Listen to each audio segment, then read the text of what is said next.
Hello everyone and welcome to DC Central, and in this video we're going to be breaking down and reviewing Supergirl Season 5 Episode 2, otherwise entitled Sibling Rivalry, and if you have not seen this episode, make sure you go and do so before proceeding with this review, as it will be filled with spoilers.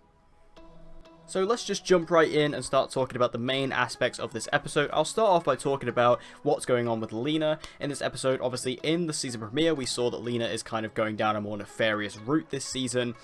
We even saw her actually kidnap Eve Tessmacher, who had escaped sort of Lex's grasp at the end of season 4.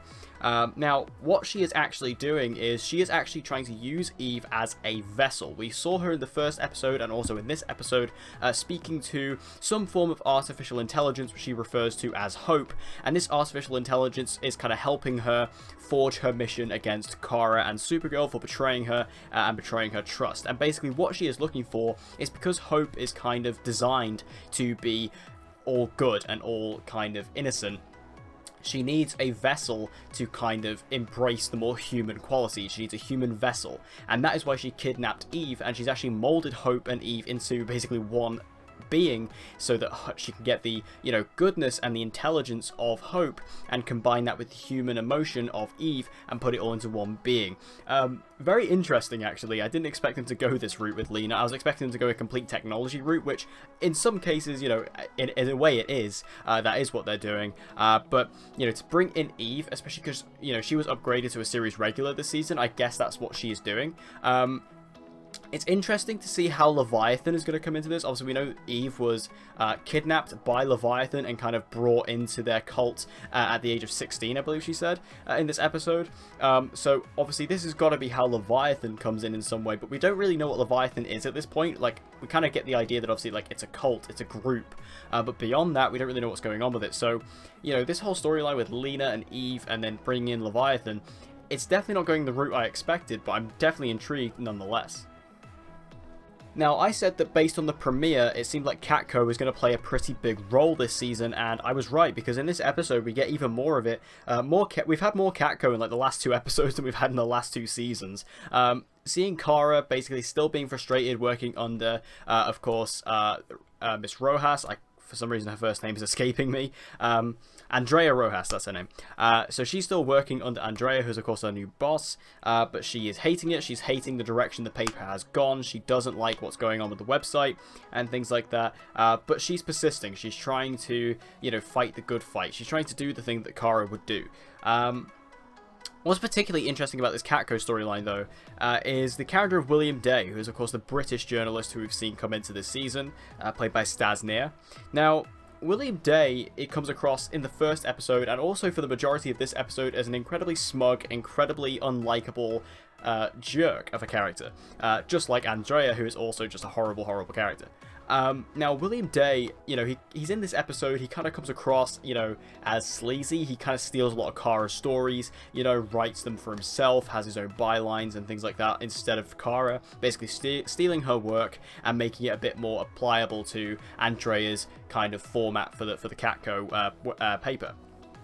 However, what's interesting about William Day is that he also seems to have a bit more of a nefarious side to him as well, because, you know, not only does he track Kara in this episode, which almost leads him to his death, but he also works for a homeless shelter. I don't understand this character quite yet. I mean, obviously, it's still early days. We don't know what they're going to do with this character quite yet. I still honestly believe this could be a love interest for Kara. I still am holding that up. Just because the way these two are acting are very similar to the way her and Mon-El acted when they first met on the show.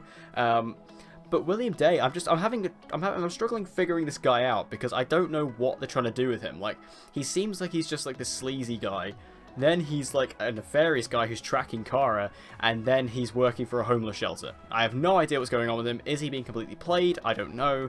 But I guess this is good on the writers for kind of making me, you know, on the edge of my seat and on my toes for this character, but then I'm also like, or is it just completely unclear as to the direction they're trying to take this character? I don't know. I'm a bit confused. Let me know what you think of this character so far, because I'm really not sure myself. Now, James Olsen quit his job at CatCo last episode, and I said that this is probably the beginning of the end for his character, because we know that Ricard Brooks is leaving this season, and his exit queue is essentially placed in this episode. We see him actually getting a lot of job offers from the Smithsonian, and also getting a job in politics in this episode. He's getting offered jobs and roles in politics. So this is obviously just them setting up James's exit. We know Mcard is leaving pretty much within the next few episodes. Like, he's been in Australia filming the Mortal Kombat movie for quite a long time now. And, you know, as far as what they're filming right now, they're filming around episode 8 or episode 9, and he's been there for a while. So I think by about episode 5, James will be gone. So, you know, this storyline of him kind of leaving the show is picking up speed quite quickly, because he is going to be gone within the next couple of episodes. So this is definitely his exit queue being formed right here. We get some more relationship drama between Kelly and Alex in this episode. Basically, it's just Alex dealing with the fact that, you know, she doesn't know Kelly as well as she would like to, but it's just her having to come to accept that, you know, it's still early days for them, and she's not going to know everything that there is to know quite yet. This was alright, it was fine. This particular kind of thing more ties into Jean's storyline, which I'll get to. You know, it was just kind of there to kind of put Alex in a situation where she had to believe Kelly and, you know, felt like she knew her, that kind of thing. It was alright. It's kind of your average Supergirl relationship drama stuff. Now, Brainy and Nia also get more development as a couple in this episode as well. I have to say, I'm such a fan of this couple. That's just so adorable. You know, it's just Brainy being super overly, you know, just overly loving in a way. He's just giving her loads and loads of food. And when I say loads of food, I mean literally tons of food. Because Nia says she likes certain things, so basically Brainy will just shower her in that thing that she said she loves. So again, just more typical stuff, but it's a bit more quirky and funny, because obviously it's Brainy who, you know, is just completely unaware to most human emotion. He's kind of like this own, you know, he's kind of self-aware, but also not self-aware. So, you know, it's cute, it's fun. I do enjoy seeing these two interact, because they are just quite adorable and quite funny and quirky. Now, the main sort of meat and potatoes of this episode is we see Jean dealing with his brother. Now, his brother, Malachi, has come to Earth. Of course, he was brought here by the Monitor. I'm still wondering if this storyline ties into Crisis. I don't know. It seems like it is, but then it also seems like it isn't. It seems like this is just a Supergirl storyline, because there's no hints in this episode that it has anything to do with Crisis. But obviously the Monitor brought him here, so I don't know. It must tie into Crisis somehow, but we're not getting any hints of that just yet. But his brother is obviously trying to hunt him. He's trying to find him. And yeah, I mean, this storyline was cool. I do like seeing, you know, more of the Martians. We do get to learn more about the history of the Martians, you know. Basically, you find out about this curse that between these two brothers in the history of Mars, which separated the Green Martians and the White Martians.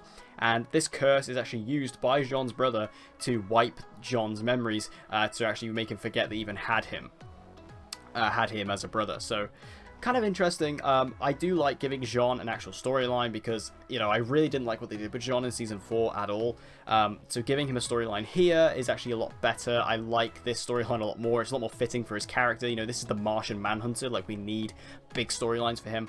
So I like the fact that we are giving him quite a monumental storyline. And if this does bleed into Crisis, like it looks like it might be, then again, that's just a really big storyline for Jean, which I really like. Especially because David Harewood's such a good actor, he can tackle it. I feel like this is definitely a really good thing. And I'm liking where it's going so far. Again, it's just not entirely clear whether this is particularly for Supergirl as a storyline, or if it's going into Crisis. We'll just have to wait and see on that one. Overall, though, certainly not a bad follow-up to episode 1 of this season. Again, I'm still enjoying this season. I like where it's going. I like the theme. I like the tones. I like the storylines we've got here so far. I like the presence with CatCo. I kind of like these new characters they've introduced, even though they are incredibly unlikable. You know, I like the fact that they've kind of introduced this kind of tension within the workplace. And in the storyline with Jean and Malachi could definitely be very interesting, especially if it is involved with Crisis. And what they're doing with Lena, I just absolutely love. So I feel like that this storyline and this particular season so far has been particularly strong, and it is carrying on that momentum we had from season 4.